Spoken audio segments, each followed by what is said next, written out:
కోటేశ్వరరావు గారు, టోటల్గా ఏపీ రాజకీయాలు కులం చుట్టూ తిరుగుతున్నాయి. కేవలం ఈ ఎలక్షన్స్లో కాదు, గత ఎలక్షన్లో చూసుకున్నా కానీ అదే పరిస్థితి. కుల సమీకరణాలు, సామాజిక సమీకరణాలు మొత్తంగా చూసుకొని ఒకే దాని మీద అన్ని పార్టీలు ఫోకస్ చేసినాయి. ఇప్పుడు కూడా అదే జరుగుతుంది. కాపులను ముఖ్యంగా ఫోకస్ చేస్తున్నారు. అయితే ఇప్పుడు రజనీ గారు చెప్పినట్లు మనం చూసినట్లయితే ముద్రగడ జనసేనలోకి వస్తారంటే వద్దు బాబాయ్ అన్నట్లుంది. ఎందుకో తెలియదు. మొత్తానికి మరి ఎందుకు ఇవన్నీ కూడా కేవలం 20% ఉంది ఓటింగ్ శాతం 20% ఉంది ఏపీలో కాపు సామాజిక వర్గానికి సంబంధించి. మిగిలిన వాళ్ళందరూ కూడా అన్ని సామాజిక వర్గాలు 80% ఆటోమేటిక్గా ఉంటాయి. కేవలం కాపు మీద ఇంత ఫోకస్ చేయాల్సిన అవసరం ఏమొచ్చింది? ఇప్పుడు పవన్ కళ్యాణ్ గారేమో తన పార్టీ కాపుల పార్టీ కాదు అనేమో ఆయన స్పష్టంగా చెప్తారు. మరి ఆ పార్టీ ప్రతినిధి రజనీ గారేమో కాపుల పార్టీ అన్నట్టుగా మాట్లాడిన దాన్ని బట్టి నాకు అర్థమైంది. ఒకవేళ నాకు అర్థం కాకపోతే నేను సరి చేసుకుంటాను. రాష్ట్రంలో గాని దేశంలో గాని ఒక కుల పార్టీ అనేటువంటిది ఎక్కడ ఇంతవరకు అధికారానికి వచ్చినటువంటిది చరిత్ర ఎక్కడా లేదు. కులం అనేటువంటిది రాజకీయాల్లో లేదా అంటే పనిచేస్తున్న మాట వాస్తవం. అది దానికి ఉండేటువంటి పరిమితులు దానికి ఉంటాయి.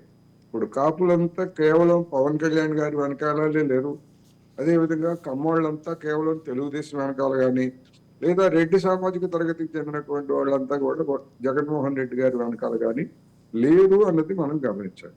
ఎందుకంటే వాళ్ళ రాజకీయాలు ఉంటాయి, వాళ్ళ వివిధ భిన్నమైనటువంటి చారిత్రక నేపథ్య కోణంలో వాళ్ళ లాయల్టీస్ అనేటువంటి వివిధ పార్టీలకు ఉంటాయి. అందుకని ఒక కుల ప్రాతిపదికన గనక పవన్ కళ్యాణ్ గారిని ఆ స్థాయికి, కుల నాయకుడి స్థాయికి కనుక ఆయన్ని పరిమితం చేసేట్లయితే ఆయనకు భవిష్యత్తులో కూడా భవిష్యత్తు ఉండదు, రాజకీయ భవిష్యత్తు అనేటువంటి సందర్భంగా నేను చెప్పదలుచుకున్నాను. అందుకని కుల దృష్టి అనేటువంటి దాన్ని కాసేపు పక్కన పెట్టేసి ఇవాళ ఆంధ్రప్రదేశ్ లో జరుగుతున్నటువంటి పరిణామాలను కనుక చూసినట్లయితే ఇవాళ మీరు పెట్టినటువంటి అంశం కాపులు రాజకీయాలు అనేటువంటి పెట్టారు.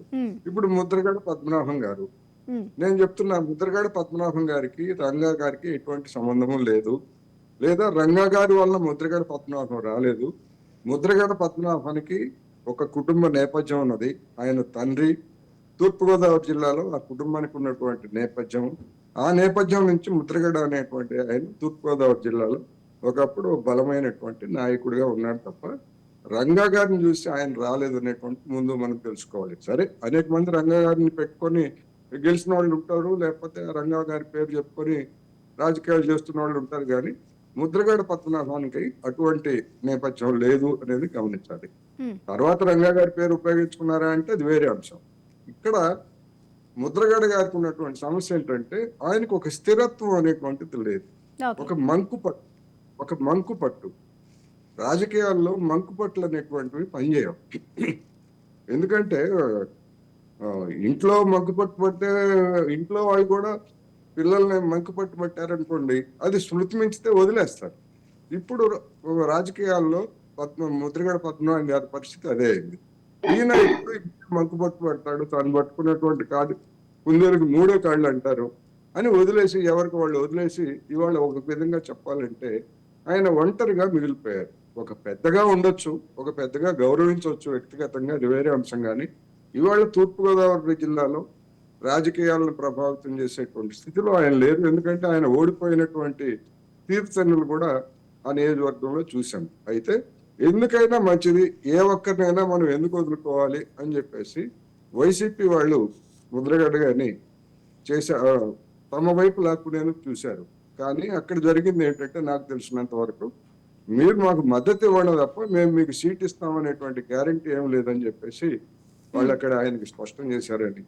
అందువల్లనే గత 2 రోజులుగా ముద్రగడ పద్మనాభం గారి దగ్గరికి జనసేన ప్రతినిధులు కానీ, లేదా ఇతర కాపుకుల పెద్దలు కానీ వెళ్ళి ఆయన్ని ఏదో విధంగా జనసేనకో లేకపోతే తెలుగుదేశానికి మద్దతుగా తీసుకొచ్చేటువంటి ప్రయత్నాలు జరుగుతున్నట్టు చెప్తున్నారు. కానీ మొత్తం మీద దానివల్ల అదనంగా వచ్చేటువంటి లబ్ధి అనేటువంటిది ఉండకపోవచ్చు అనేటువంటిది నా అభిప్రాయం. ఇక కాపు సామాజిక తరగతికి చెందినటువంటి వాళ్ళు వివిధ ప్రాంతాల్లో మనం చూసాం. ఇప్పుడు చేగొండ హరిరామ్ జోగయ్య గారు ఏ విధమైనటువంటి లెటర్ రాశారో, అది ఎప్పుడు రాశారో కూడా మనం చూసాం. అందుకని ఆ ప్రాతిపదిక కనుక అయ్యేట్లయితే కొత్త కొత్త సమస్యలు జనసేన పార్టీకి కూడా ఎదురయ్యేటువంటి అవకాశం ఉంది కనుక ఇవాళ దానికి భిన్నంగా అంటే ఒక కులానికి అతీతంగా వ్యవహరించాల్సినటువంటి పరిస్థితి ఇవాళ ఏ రాజకీయ పార్టీకైనా ఉన్నది. అది ఆరోగ్యకరమైనటువంటి రాజకీయం అవుతుంది. విధానాలు వేరే ఉండొచ్చు. వైసీపీ తోటి లేదా తెలుగుదేశం తోటి జనసేన తోటి విభేదించేటువంటి అంశాలు ఉండొచ్చు, కానీ కులాలకి మతాలకు అతీతంగా ఉంటేనే అది సరైనటువంటి రాజకీయం అవుతుంది. ఇవాళ ఆ విధంగా చూసుకున్నప్పుడు అట్లా ఎవరైనా ప్లేట్ ఫిరాయించి కుల ప్రాతిపదికన వచ్చేట్లయితే వాళ్ళకి ఎదురు దెబ్బలు తగిలినా కానీ ఆశ్చర్యం లేదు. ఇప్పుడు పవన్ కళ్యాణ్ గారికి జరిగింది అదే కదా. మొత్తం కులం బలం ఉంటుంది అనేటువంటి ధీమా ఆయనలో కూడా 2019లో ఉన్నది. కానీ ఆ కులం బలం అనేటువంటిది ఎలాంటి ఫలితాలను ఇచ్చిందో, ఆ వ్యతిరేకమైనటువంటి ఫలితాలతోటి 5 ఏళ్ల పాటు ఆయన ఏ విధంగా ప్రత్యర్థుల నుంచి, రాజకీయ ప్రత్యర్థుల నుంచి ఎలాంటి విమర్శలు ఎదుర్కొంటున్నారో కూడా మనం చూసాం. అందుకని కులం రక్షించదు. విధానాలు, అధికార పక్షం మీద చేసేటువంటి ఆందోళనలు ఇవన్నీ కూడా ప్రధానమైనటువంటి చర్చనీయాంశాలుగా ఉండాలనేది నేను చెప్పదలుచుకున్నాను.